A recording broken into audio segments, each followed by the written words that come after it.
thanks, Victor, for a wonderful talk this morning, and thanks to Connie for setting everything up so nicely. Just want to reiterate the big thank you to Stefan Gaffner and Dan Marsman for their work on the steering committee.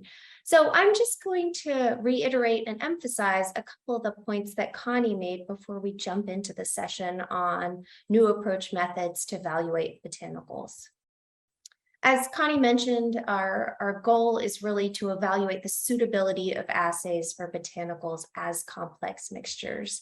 And we talked about this a little bit, but just to emphasize that a lot of the really big efforts to look into new approach methodologies, things like the TOX21 collaboration and ToxCast by the EPA, have really focused on single chemicals. So we want to get to a place where we have confidence in applying these to botanicals so that we can have a testing strategy and framework to evaluate botanical safety. So again, the things we're looking for in assays is that they are established and reproducible, relevant for key mechanisms of botanical induced toxicity. We want them to be accessible for use by many groups, suitable for botanicals as complex mixtures, and available at a reasonable cost. Here are the technical working groups. They're focused on genotoxicity, cardiotoxicity, developmental and reprotox, neurotoxicity, hepatotoxicity, and systemic toxicity. So these groups, as Connie discussed, have been working towards identifying assays, key assays that can be used to screen botanicals. And here are the botanicals that we have selected for the case studies that the technical working groups have selected for case studies: Aristolochia fangji, ashwagandha, Asian ginseng, blue cohosh, comfrey, ephedra, green tea, and it's always important to note green tea extract, not the delicious beverage that we all enjoy, golden seal, kava, kratom, milk thistle, usnea lichen, and yohimbe.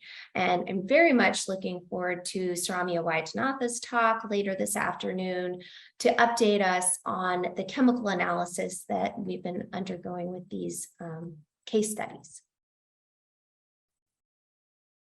So Connie already walked through this. I won't spend any time here, just to say this is how we work through the process of evaluation of the different assays.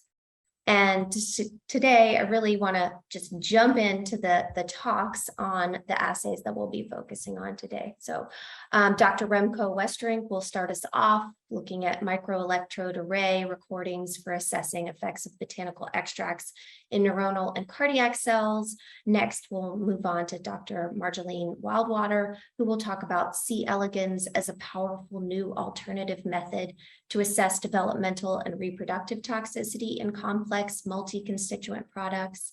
Then we'll move on to Dr. Bettina Lickis, who will talk about assessing preclinical cardiac risk with the animal-free Flex Site 96 technology, and finish up with Dr. Stephen Ferguson, who will talk about hepatotoxicity assays to evaluate botanical toxicity.